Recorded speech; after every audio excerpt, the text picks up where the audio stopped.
Hello, this is Karen, and for the next hour, I'll be reading from the June 14th issue of the Times of Wayne County on the Niagara Frontier Radio Reading Service. First from the front page, Historic County Courthouse undergoes extensive interior restoration project. Wayne County's courthouse building has seen its fair share of renovations over the past 200-plus years. Originally constructed in 1824, the building had fallen into decline by 1850 and was in desperate need of repair. As the county explored restoration plans, a massive fire completely destroyed the original building, leaving local officials with no choice but to start from the ground up.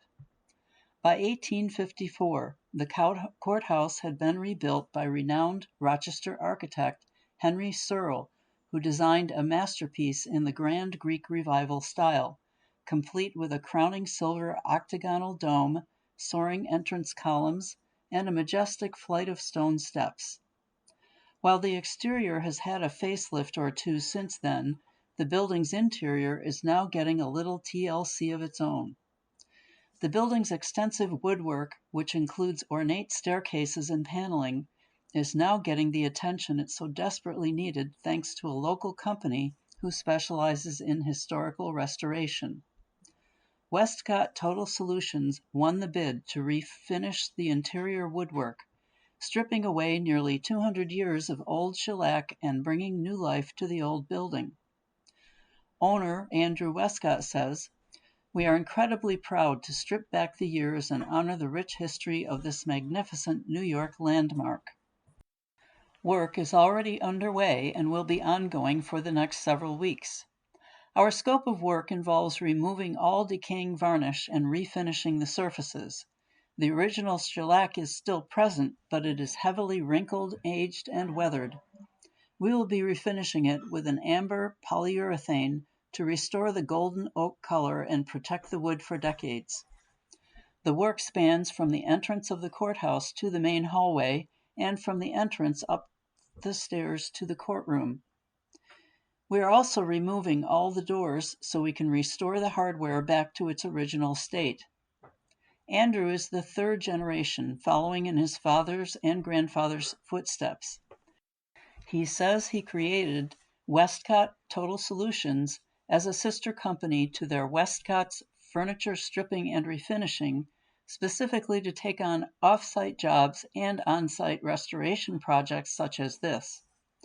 Thanks to new advances in stripping and refinishing, the process is 100% dust and odor-free, utilizing state-of-the-art lasers and 11 stages of activated carbon filtering, allowing as little interruption to the courthouse as possible. Westcott says the work began on June 1st and is expected to be completed by August. You can follow their progress at their Westcott Total Solutions website. And a photo caption with the article, "The interior woodwork at the Wayne County Courthouse is being stripped and refinished to bring it back to life." Next from the front page, Wolcott Grocery Store to close. A longtime staple of Wolcott will soon close its doors after decades of serving local customers. Bob's Supermarket on Park Lane has been trying to stay afloat amid changes in the industry and consumer habits, but officially announced this week it will be closing on or before June 20th. Store manager Grace Rice announced the closure in a Facebook post.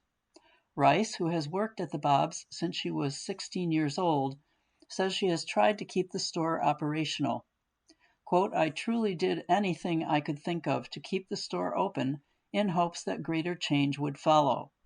End quote.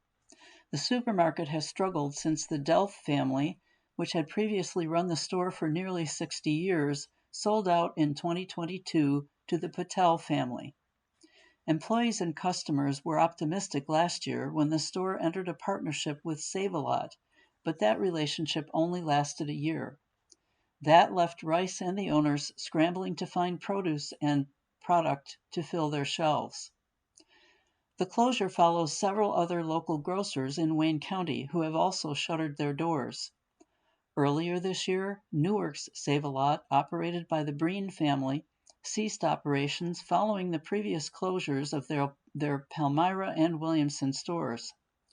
There's no word yet on what may become of the store as it is not listed for sale. However, local officials and community members are hoping for a new operator to step in. Our next article from the front page: when is the primary, who is running, and who is eligible to vote? On June 23rd, Democrats and Republicans will have a chance to decide on their party's candidates for several races. Only registered Republicans and Democrats will vote in this primary. On the Democrat ballot, choices will be made for Comptroller. Registered Democrats only will choose from 3 candidates: Tom DiNapoli, Drew Warshaw, or Raj Goyal. Thomas DiNapoli is the current comptroller running for his 6th term. Drew Warshaw is a lifelong New Yorker, former chief operating officer, and then co-CEO of Enterprise Community Partners. Raj Goyal is a former member of the Kansas House of Representatives from the 87th District. He now lives in New York and serves as co-chair of the 5-Borough Institute in New York City. Representative in Congress, District 24. The race is between Alyssa Ellman and Diane Hastenbaum. Alyssa was born and raised in Allegheny County. She's an Army veteran who served through the early part of the War on Terror. She worked for the New York Division of Military and Naval Affairs and then became a contractor with the U.S. Department of Defense and Halliburton in Kandahar. Diane Kastenbaum is a trustee of SUNY Genesee Community College and serves on both state and national community college trustee organizations. She is also a CEO and owner of a tool and die casting company. The State Senate, District 54. The choice of a Democratic candidate will be either Scott Comegys or Michael Mills. Scott is an alpaca farmer in Palmyra. He is chairman of the Wayne County Democratic Party and a Working Families Democrat. Michael Mills is a father and small business owner and a past Canandaigua City Councilman. Member of Assembly District 130. The Democratic choices are Carl Fitzsimmons or Joseph Lamanna. Carl is a veteran who built a career in computer hardware and software. He also served as chair of the Town of Sodus and Town of Webster Democratic committees. He is a member of the Sodus Point Planning Board and a small business owner. Joe is a Williamson resident, a volunteer firefighter, and serves on the Williamson Town Planning Board as chairman of the Board of Assessment Review and as an alternate member of the Zoning Board of Appeals. He is also founder and president of Advanced Innovative Solutions, an engineering consulting firm. For registered Republicans will choose from 3 candidates running for the Republican ballot for State Assembly, District 130. Choices are Summer Johnson, George Dobbins, or Mark Johns. Johnson from Marion is the former supervisor for the town of Marion, a mother, wife of a veteran, and a lifelong gun owner and hunter. Dobbins was born and raised in Lyons, New York, where his family has owned and operated Dobbins Drugs Incorporated since 1942. He returned to his hometown after studying law at Georgetown University and currently commutes to Rochester for his real estate law career. He is the endorsed candidate of the Wayne County Republican and Conservative parties and is a Lyons Town Council member since 2023. Mark Johns is endorsed by the Monroe County Republican and Conservative parties. From 2011 to 2021, he served as Assemblyman representing the 135th District. Registered Republicans in the town of Savannah will choose the Republican candidate for Assembly District 130 between Summer Johnson, George Dobbins, or Mark Johns, and a special primary to decide the Republican candidate for town supervisor between Frank Paddock, former town supervisor, and Michael Kozinski, former and current town supervisor. For town highway superintendent, there is a race between Brandon Baker and Jeff Little, incumbent. Brandon is a resident of Savannah and previously attended Clyde-Savannah High School. Jeff is the current highway superintendent and has served for about 6.5 years.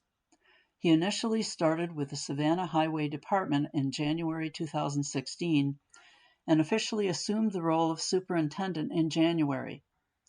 The primary vote will be held June 23rd from 6 a.m. until 9 p.m. at regular polling spots except for Butler and Lyons. Those two towns will now meet at different locations for the November election as well. Lyons voters will now cast their ballots at the Public Safety Building in Lyons on State Route 31. Their previous site was the Lyons Community Center. Butler has also relocated their polling place from the Butler Town Hall to the South Butler Fire Department on South Butler Road in South Butler.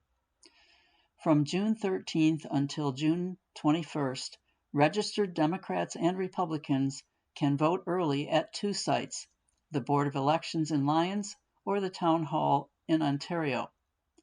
For more information, call the Wayne County Board of Elections at 315-946-7400 or go to their website. Lastly, from the front page, third rabies case found in Galen. Wayne County public health officials have confirmed a barn cat from the town of Galen tested positive for rabies on June 9th. This follows the confirmation of a rabid domestic cat and a rabid raccoon in the Lyons-Sodus area the week before.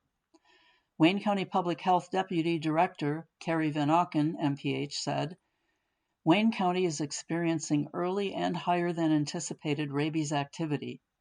Van Auken further stated, residents should maintain a safe distance from wild animals and ensure all domestic pets are properly vaccinated. And now from the editorial page, In This Corner by Devin Holdraker, owner-editor. Stand for something or fall for anything. I'll start by acknowledging both the dedication and sheer insanity it takes to run for political office. Whether it's a village board position or a seat on the national stage, throwing your hat in the ring takes guts, and I salute anyone willing to do so. That being said, why are you running? No, really, tell me. If your campaign is based solely on slinging mud at the other side or pointing to another candidate's platform as untenable, you've likely already lost. Tell me what you would do if elected, how you will handle the job, how you are the right choice. If instead you decide to send out a mailer with an AI-doctored photo of your opponent to tout their shortcomings, I can already tell you're not the right person for the job. It won't matter if you have grandiose plans to fix the government or restore order to our increasingly chaotic electorate. You've already shown your cards. You'd rather point fingers at others rather than bring real solutions. This isn't about just party affiliation either. Both sides have sunk to new lows in recent years, and we as voters need to put a stop to this nonsense. As we head into primary season, you can see candidates attacking their own party members for not being Republican enough. Democrats yelling at other Democrats for not opposing the current administration loudly enough. If Dems think Orange Man Bad will be enough to carry the midterms, they'll have another reckoning come November. Similarly, if the GOP plans to rest on President Trump's record, they're likely doomed to the same fate. So here are a few tips from someone who will likely never run for public office, but still very much values political discourse. Be authentic. If you wear a shirt and tie for work, don't show up to a town hall in Carhartts trying to appeal to the everyman. I'm sure your campaign staff has told you it'll make you look more humble. It may have 30 years ago, but people have wised up to that shtick. Just be yourself. Stand for something. Be passionate and speak from your own experiences. Don't tell me why the other guy is wrong. Tell me why you're the right choice. Be shamelessly self-promoting. You can certainly point to your opponent's record or beliefs, but use the 80-20 rule. 80% of the time, I want to hear about what your solutions will be and not how the other guy dropped the ball.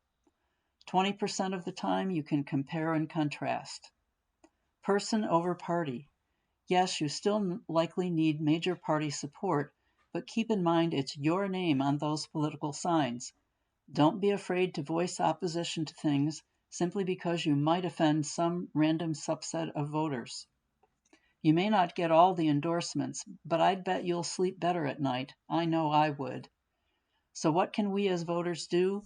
First of all, if you are able to vote in primaries, please do it. Secondly, ask tough questions of candidates. Don't let them give some canned answer either. Make them speak directly to what matters to you and your community. Third, participate where you can. If you truly believe a candidate is the right choice, talk about them. Write a letter to the editor or post your support on social media. Put a sign in your yard. You know why signs still work? Because you typically know your neighbors better than most political candidates. It's the same reason word of mouth converts customers better than a paid ad. There's trust there. Finally, make sure to vote in November. Midterm elections get historically low turnout, and yet they matter a great deal. I've always said that voting protects our most sacred right in America, the right to complain for the next 4 years. Do your part, and let's ensure the politicians we elect will actually do theirs. You are listening to a reading of articles and features from the Times of Wayne County on the Niagara Frontier Radio Reading Service. Also on the editorial page, Stephen N. Miller is President Trump's political advisor, serving as White House Deputy Chief of Staff for Policy and Homeland Security Advisor since 2025. Miller has been a central figure in the Trump administration's immigration policy, including the family separation policy and Executive Order 13769, which restricted travel from several Muslim-majority countries.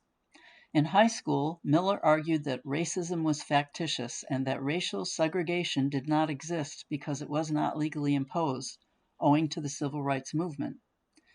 Miller urged Breitbart editors to read The Camp of the Saints, 1973, a novel that depicts the destruction of Western civilization through mass immigration. He sought to purge the federal government of Barack Obama's political appointees, and Miller was an advocate for the Trump administration's family separation policy. In October 2021, Trump asserted executive privilege over documents relating to Miller as the Department of Justice mounted an investigation into attempts to overturn the 2020 presidential election. According to journalists Carol Leonig and Aaron Davis in their book Injustice, 2025, Miller pressured acting Deputy Attorney General Emil Bove to act more vigorously in dismissing officials at the Federal Bureau of Investigation, citing the Bureau's nominal director, Kash Patel. Miller's politics have been described as far-right and anti-immigration. Author Jean Guerrero characterized his agenda as white nationalist. In January 2026, after the American capture of Nicolas Maduro, Miller repeated calls for an American invasion and occupation of Greenland, claiming that nobody is going to fight the United States militarily over the future of Greenland. Overall, he is seen as perhaps the worst of the worst in the Trump administration. Next, we have a notice on the People News page from the Wayne County Board of Elections. Notice to voters, 2026 polling place changes. Town of Lyons voters, new voting location and address, Wayne County Public Safety Building Conference Room, 7376 State Route 31, Lyons, formerly Lyons Community Center. Town of Butler voters, new voting location and address, South Butler Fire Department, 13048 South Butler Road, South Butler, formerly Butler Town Hall. Primary election June 23rd, general election November 3rd. And now for People News. The following local students have been named to the Dean's List for the spring 2026 semester at Clarkson University. Kate Campbell of Williamson, Justin Zabiniak of Williamson, Sean Henley of Palmyra, Danielle McDonald of Macedon.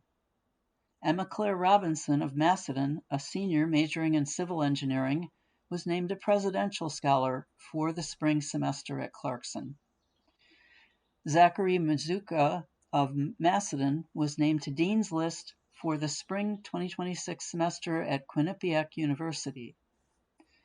Slippery Rock University announced its Dean's List. The following local students made the list: Mackenzie Bailey from Marion, Matthew Diebold from Ontario, Gracie Fillion from Palmyra. Midlakes has announced their valedictorian for class of 2026. Jonathan Capozzi plans to attend Canisius University to study forensic accounting and cybersecurity. Their salutatorian will be Maya Stevenson, who plans to attend Nazareth University to continue her education in physical therapy and dance studies. Angelina Barclay of Williamson was named to the Champlain College online President's List for the spring 2026 semester. Elmira College released its Dean's List for academic achievement for the winter 2026 term. Local students on the list are Eleonora Bode of Macedon and Emma Guthrie of Walworth. Local students earning Provost List honors for the spring 2026 semester are Sydney Creason of Sodus and Sydney Richards of Walworth. Local recipients of Dean's List honors for the spring 2026 semester at SUNY Oneonta are Lily Jacobs of Williamson, Adrian Rivera Romero of Newark, and Cynthia Trejo Castaneda of Newark. Major General Ray Shields, the Adjutant General for the State of New York, announces the recent promotion of members of the New York Army National Guard. Matthew Jankowski from Ontario, New York, and assigned to Charlie Company 427th Brigade Support Battalion, received a promotion May 9, 2026, to the rank of Staff Sergeant. Alexis Ball of Clyde, New York, was among the 246 SUNY Oneonta students completing requirements for a master's degree. Ball completed the Literacy Education B through 6 graduate program and earned a Master of Science in Education degree. Adrian Rivera Romero of Newark was among the 701 SUNY Oneonta students who completed requirements for a bachelor's degree. He earned a Bachelor of Science in Chemistry. Maya Cowick of Palmyra was named to Point Park University's Spring Dean's List. Nazareth University students earned their bachelor's degrees at the 99th Annual Commencement Ceremony held at Nazareth University's Golisano Training Center on May 16th. Local graduates include Sidney Campbell of Walworth, who graduated summa cum laude with a bachelor's degree in biology. Sarah Chipola of Macedon graduated summa cum laude with a bachelor's degree in biomedical sciences. Devin Cornell of Macedon graduated with a bachelor's degree in business leadership. Gabriel Grutadario of Marion graduated summa cum laude with a bachelor's degree in health sciences. Stella Knapp of Palmyra graduated cum laude with a bachelor's degree in communication sciences and disorders. Faith Magwood of Lyons graduated cum laude with a bachelor's degree in psychology and inclusive education. Anna Malbone of Ontario graduated summa cum laude with a bachelor's degree in psychology. Ethan Michalski of Palmyra graduated with a bachelor's degree in business leadership. Bianca Nicoletta of Clyde graduated cum laude with a bachelor's degree in accounting. Donald Slattery of Rochester graduated magna cum laude with a bachelor's degree in English. Next, from the history page, I will read excerpts from an article by Jillian Adams. What is Wayne County 250? 250 years ago, 13 British colonies along the Atlantic coast declared their independence from Great Britain. Today, across the nation, states, counties, communities, and organizations are commemorating this milestone by exploring the people, places, and events that shaped America's story. If you picture Wayne County 250 years ago as a landscape dotted with colonial farms and settlements, you would be mistaken. The land we now know as Wayne County was part of the vast ancestral homeland of the Haudenosaunee Confederacy, whose territory stretched from the upper Hudson Valley to the Genesee River.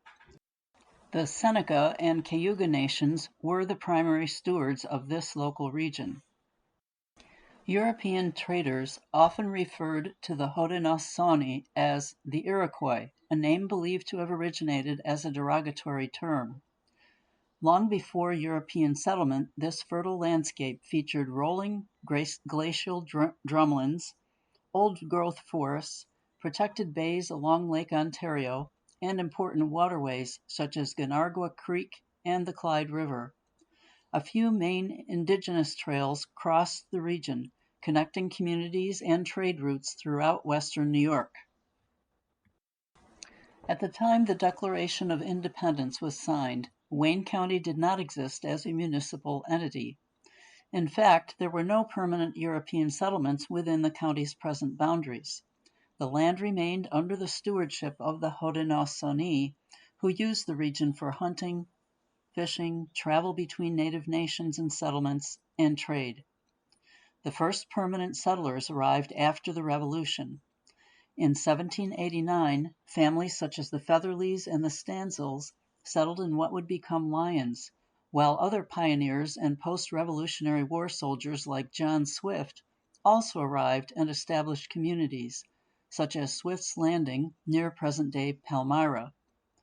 Wayne County itself would not be officially formed until 1823, 47 years after the Declaration of Independence. Wayne County's story of farming families, industrial giants, maritime agents, and political representatives is unique in details but similar to other Western New York communities. This year, Wayne County 250 is a collaborative effort among local historians, museums, and historical societies to explore the history of our nation through the lens of this yet untapped region and the events that led to the settlement and growth of Wayne County. This summer's Brewing Conflict programs, sponsored by local historical organizations, will recreate the spirited discussions that once took place in colonial coffee houses, taverns, and public gathering spaces. Participants will explore the debates surrounding independence, governance, and individual rights, while also examining how indigenous nations negotiated treaties and relationships with European powers. Visitors to the Great American Wayne County Fair, August 10th through 16th, will have opportunities to create colonial-style broadsides and learn about the significance of wampum belts and treaty-making traditions. Later this month, Wayne County 250 will launch a new driving history tour app, allowing residents and visitors to explore historic sites throughout the county at their own pace. The app will provide stories, photographs, and historical interpretation for locations across Wayne County. Wayne County 250 is supported through initiatives of the New York State 250 Commission, a collaboration between the New York State Office of Parks, Recreation, and Historic Preservation and the New York State Education Department. Today, Wayne County consists of 15 towns and 7 villages, each with its own historian, historical society, or preservation organization dedicated to safeguarding local heritage. As we commemorate America's 250th anniversary, Wayne County 250 invites residents and visitors alike to explore these stories, reflect on our shared past, and consider how history continues to shape our communities today. For more information about upcoming Wayne County 250 events, please visit the website waynehistory.org/events. A photo caption with this article: author Gillian Adams, graduate of University College Cork, Ireland, with a Master's in Museum Studies. She is the museum manager with the Museum of Wayne County History. You are listening to a reading of articles and features from the Times of Wayne County on the Niagara Frontier Radio Reading Service. Also from the History page, events in June for Historic Palmyra. Historic Palmyra's Ice Cream Social and Membership Drive. Saturday, June 13th, 10 to 2 p.m., 132 Market Street, Palmyra. Free admission. Join us at Historic Palmyra for a fun-filled tour of 5 amazing museums, topped off with a delicious ice cream treat. We'd love for you to explore our museums, and while you're here, consider making a donation or joining our community as a museum member. Membership comes with a bunch of perks like free admission, a 10% discount in our gift shop, access to exciting events, and great volunteer opportunities. Memberships start at just $15 for individuals and $200 for businesses. We can't wait for you to see why we're one of the top-rated museum complexes in the state. Also, Historic Palmyra presents the Erie Canal Walking Tour, Thursday, June 18th, 7 to 8:30 p.m., Palmyra Aqueduct Park on Route 31. Meet your guide at the Palmyra Aqueduct Park and learn about the history of the Erie Canal, the aqueduct, Lock 29, the powerhouse, and more. Admission is $10 per person. Tour includes admission to the Erie Canal Depot and can be used at another date. Rain or shine, no refunds. Tickets can be purchased at the park or online. And lastly, Historic Palmyra presents Printing with Dad. Saturday, June 20th, 11 a.m. to 1 p.m., Palmyra Print Shop. What could be more fun than printing out a card or postcard for Dad on an 1870s printing press? Come see what it's like to set the type and smear the ink as we make a card for our favorite guys. Come get inked at Historic Palmyra Print Shop, June 20th, 11 a.m. to 1 p.m. Kids 10 and under are free with a paid adult, $10 per person. Lastly, from the History page, Newark Arcadia Museum presents Chris Blomgren. Come out for a very special program on Thursday evening, June 11th at 7 p.m. at the museum at 120 High Street. Celebrate the 250th anniversary of our country with a unique program on the Revolutionary War. Chris Blomgren of Palmyra will present The Muster in uniform, talking about what it was like to muster into the War of Revolution, complete with props and period equipment. This is a family-friendly program, so all ages are invited to this interactive presentation. And now for the obituaries. From Macedon, June 9th, Henry Charles Burdick, 85 years old. Farmington, June 4th, Edward P. DeJager, 96. Newark, June 5th, Thomas Paul DeYoung, 82. Sodus, May 24th, Douglas D. Fisher, 72. From Walworth, June 4th, Paul T. Eichwood, 76.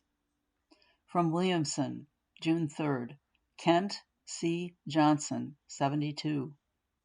From Walworth, June 7th, James Mall, Jim, age 85. From Lyons, June 8th, Lawrence A. Perry, 87. Geneva, May 31st, Jason Van Line, 54. Palmyra, June 4th, John L. Westerman, 88.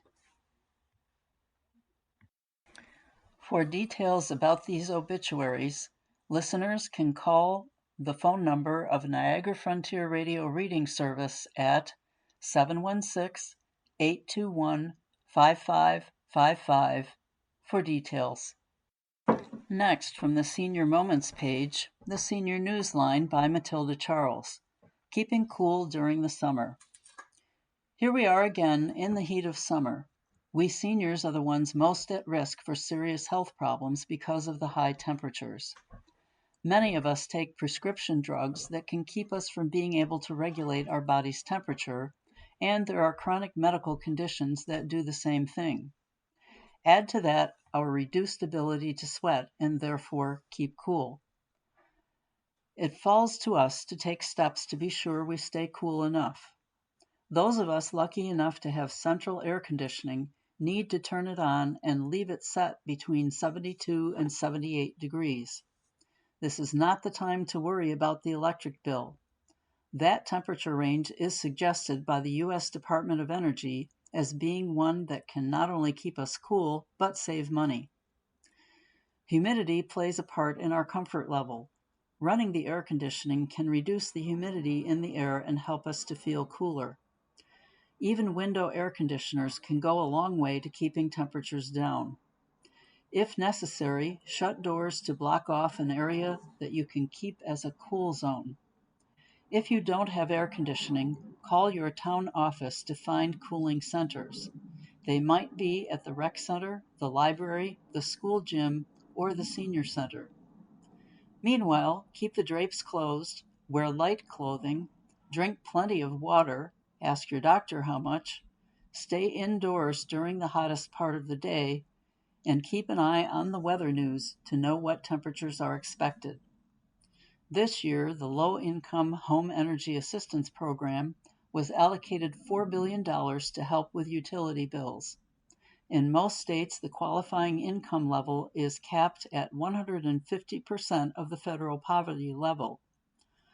Call the National Energy Assistance Referral at 866-674-6327 to find out how and where to apply in your area. Next, from the town board meeting pages, the Wheelan School of Nursing celebrates 70 years. The Marion S. Wheelan School of Nursing will celebrate a significant milestone on Thursday, June 18th, as it honors graduates and marks the 70th anniversary of its practical nursing program during the school's annual pinning ceremony. The 70th pinning ceremony and celebration will take place at 7 p.m. at Geneva High School and will also be live streamed on YouTube. Alumni, family members, friends, and community supporters are invited to attend this special event recognizing both the newest graduates and the generations of nurses who have completed the program over the past 7 decades. For 70 years, the Marion S. Wheelan School of Nursing has prepared practical nurses to enter rewarding healthcare careers with the knowledge, skills, and confidence needed to provide exceptional patient care. Today, the school remains one of only 3 hospital-based practical nursing programs in New York State. Next, from the Cornell Cooperative Extension page, fitness classes offered through CCE Wayne improves strength, connection, and joy by Adam Bullock, Wellness Coordinator. American College of Sports Medicine recently reported studies show that physical activity can reduce symptoms of depression and anxiety as effectively as medication and without unwanted side effects. Even a little bit of lower intensity activity can help. Greater amounts of more vigorous exercise have an even bigger effect. Exercise also decreases symptoms of anxiety both overall and in the moment. Cornell Cooperative Extension, Wayne County, reinforced by the statewide push to offer more resources and services for older adults, has provided muscle strengthening classes since early 2025. The Falls Prevention Program, Stay Strong, Stay Healthy, adopted from Missouri State University, is an 8-week scheduled series whereby registrants meet twice a week, exercising with a certified instructor. Although Stay Strong, Stay Healthy is intended for older adults, primarily 60 and over, sedentary young adults with little to no exercise experience might also benefit. The program starts with a fitness assessment and then reviews the exercise protocol, which subtly increases intensity over time to help you become stronger. The instructor leads participants through a warm-up. The exercise protocol a cool down, and nutrition-focused lecturettes with conversation. Participants learn how to build a strong mind-to-muscle connection, are encouraged to push themselves while practicing camaraderie, and learn custom modifications to exercise for their unique needs. Classes are full of joy and socialization as folks curate new friendships. Participants often leave feeling energized, confident, and happy. One participant said, "I feel like my body is communicating with itself better," and "I have surprised myself at being able to catch stuff that starts to fall." If you want to learn more about free exercise classes near you, reach out to CCE Wayne's Wellness Coordinator, Adam Bullock, by email or phone at 315-945-4118. Also on the CCE page, 4-H students attend 91st Annual Capitol Days in Albany, by Melissa Spoon, 4-H Youth Development Team. Wayne County 4-H had 3 delegates from our county attend the 91st Annual Capitol Days event in Albany this month. Abby Wells, Rachel Smith, and Leanne Pizzo attended the 3-day event in Albany, where they learned about government, court systems, governmental jobs, architecture, and met with Senator Pam Helming and Assemblyman Brian Manctillo. These 3 young ladies and our Wayne County chaperone, Kate Smith, were amazing representatives of Wayne County and showcased our program well. A great thanks to Tractor Supply for their annual Paper Clover campaign, which allowed the registration fees to be covered for all 3 of these attendees. 4-H has great leadership opportunities, and we hope to continue to send youth for many years. Also from CCE, Planting Palooza, a success at the Clyde Community Garden, by Rachel Semmel. The Clyde Community Garden was bursting with energy during the Planting Palooza event on May 30th. Volunteers of all ages gathered to help plant the raised beds and spread straw to help with weed and moisture control, as well as set up solar lights so people can enjoy the garden even at night. Volunteers also enjoyed playing yard games and eating delicious pizza provided by Papa's Place. The beds are now full of beautiful flowers, edible herbs, strawberries, tomatoes, peppers, cucumbers, eggplant, squash, and more. Anyone is welcome to visit the garden, weed, water, or harvest. Located on Water Street west of the Clyde Bridge. And lastly from CCE, a notice of the Great Gardens of Wayne County Tour, Wednesday, July 15th, 4 to 8 p.m. Our 2026 tour will feature gardens in the Macedon area. This is a self-guided tour. Tickets will be available beginning June 5th and will cost $10. Next we have a notice, the Erie Canal Boat Seneca Chief, Thursday, June 18th. Tree dedication 6 p.m., program at Elks Lodge 7 p.m. Friday, June 19th, Juneteenth, group tours 9 a.m. to 2 p.m. Celebration 3:30 p.m. to 7 p.m. This takes place at 27 Water Street, Lyons.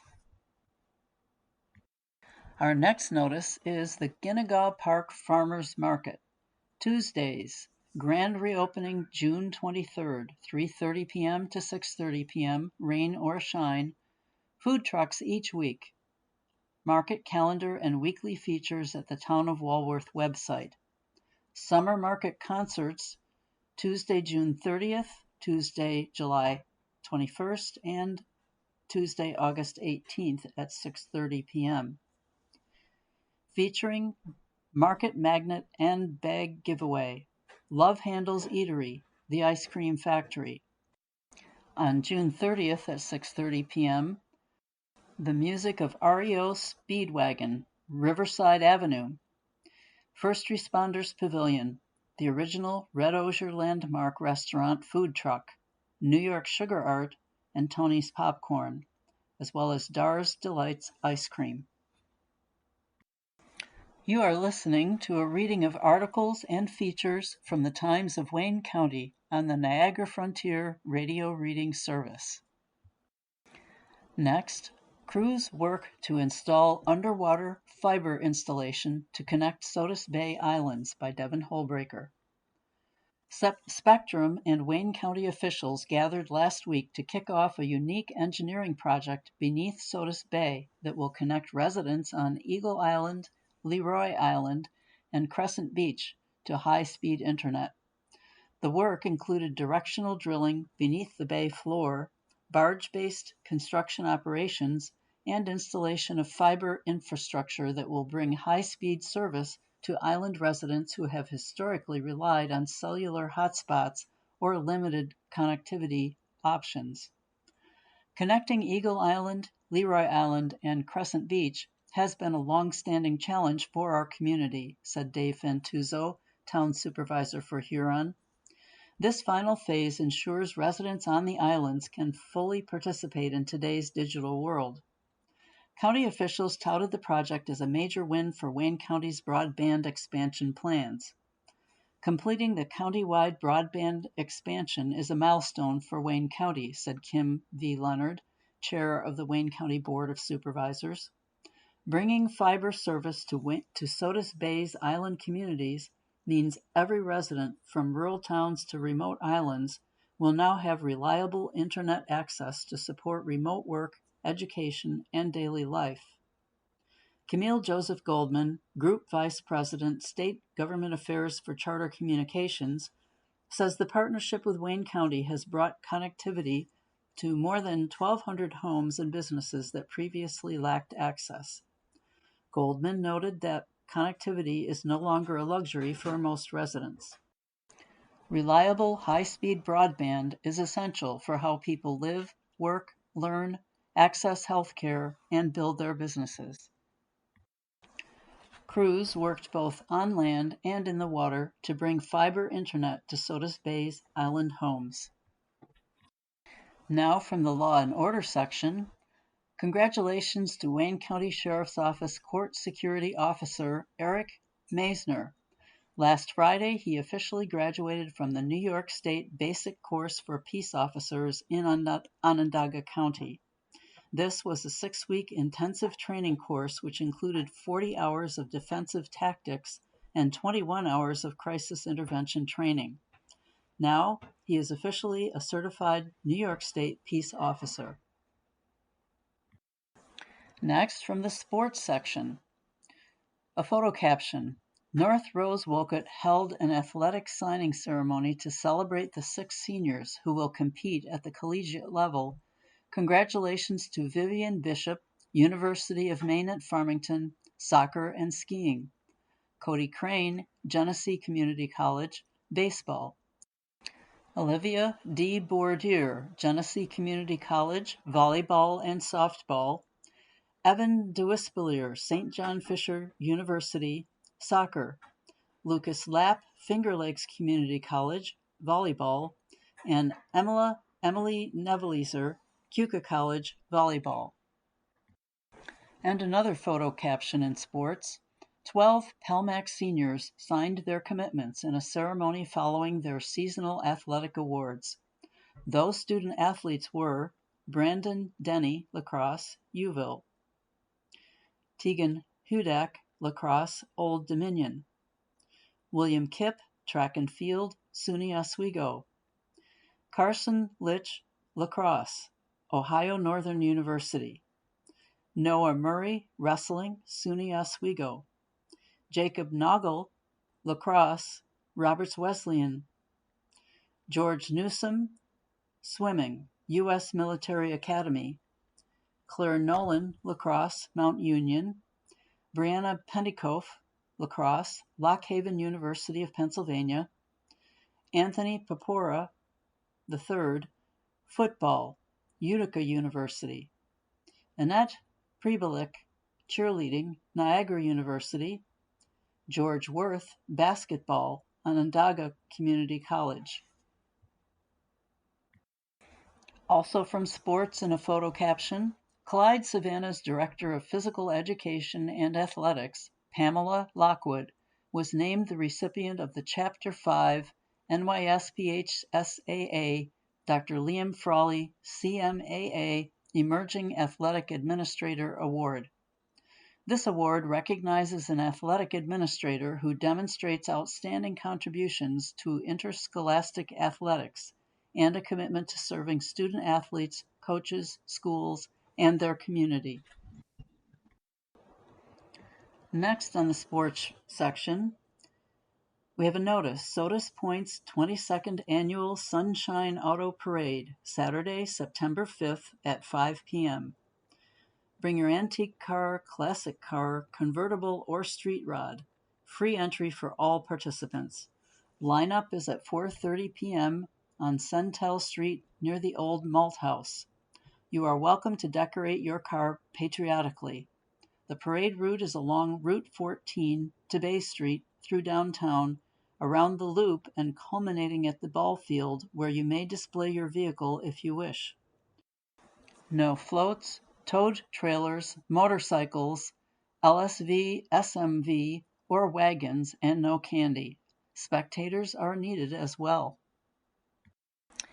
And now from the Health and Wellness page, Ask the Mayo Clinic. The days are getting shorter. Do I need more vitamin D?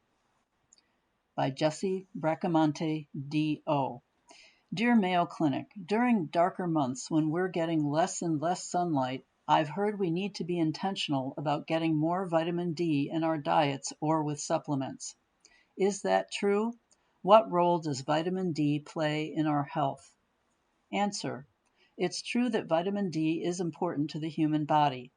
It helps our bone and musculoskeletal health and prevents fatigue. Vitamin D also helps with maintaining the body's immune system and may act as an anti-inflammatory agent, which decreases your risk of other types of illnesses. In limited cases, vitamin D actually may help prevent some forms of cancer. Our skin absorbs ultraviolet light from the sun and makes vitamin D. Vitamin D also can come from food sources. If you don't get enough vitamin D, you may experience a variety of symptoms. There are some correlations to low vitamin D levels, such as muscle aches, soreness, depression, and other illnesses. If severe, vitamin D has been known to cause bone loss or osteoporosis in adults and rickets in small children. In most cases, not everyone needs to be taking vitamin D supplements. Many people get enough from their diet by eating vitamin D-rich foods, including cheese, eggs, poultry, mushrooms, and fish such as salmon, tuna, and mackerel. Many foods such as cereals, orange juices, and milk have vitamin D fortified with it. If you get enough from your food sources, that's sufficient. If you think you're at high risk of a vitamin D deficiency, you should speak with your healthcare team about checking your vitamin D level. Checking your level is usually a simple blood test. Your healthcare team then can tell you where you're at and make recommendations. In cases where your level is low, a vitamin D supplement may be beneficial. A low dose of vitamin D usually is included in store-bought multivitamins and also can suffice. When to take vitamin D supplements is a great question that we get from patients. Vitamin D is a fat-soluble vitamin and should be taken with a fatty meal for absorption in most cases. Some limited data questions whether it should be taken at night because it may cause insomnia, but in general, I tell my patients to take it in the morning with food. There are different types of vitamin D, known as vitamin D2 and D3. Vitamin D2, ergocalciferol, comes from plant sources, and vitamin D3, cholecalciferol, comes from animal sources. The good news is that both are absorbed just as effectively in the intestine, so it really depends on whether you prefer plant-based or animal-based. They both work. Another question we receive is whether vitamin D will help you during the winter time to prevent seasonal affective disorder. There is a correlation, but a lack of vitamin D doesn't necessarily cause the illness. In some instances, vitamin D may help if you feel down. Talk to your healthcare team to see if checking your vitamin D level is right for you. And now the Humane Society of Wayne County Pets of the Week. You can call them at 315-946-3389. Angel is a 10-year-old spayed female short-haired brown tabby kitty. She is sweet, affectionate, and very mellow. She likes cats, dogs, and children. She likes to talk to you and loves to cuddle. She is also looking for a home that will help her lose some weight.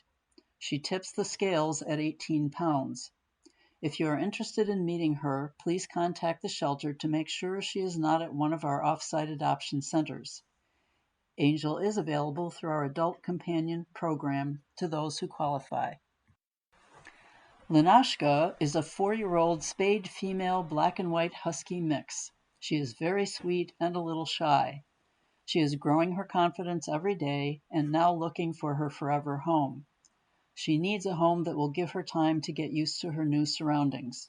She has a great personality. Maybe you can give her a new start at a loving home. Stop by and spend some time with her. Lenashka is available through our Adult Companion program to those who qualify. You've been listening to a reading of articles and features from the June 14th issue of the Times of Wayne County. Your reader has been Karen. Thank you for listening.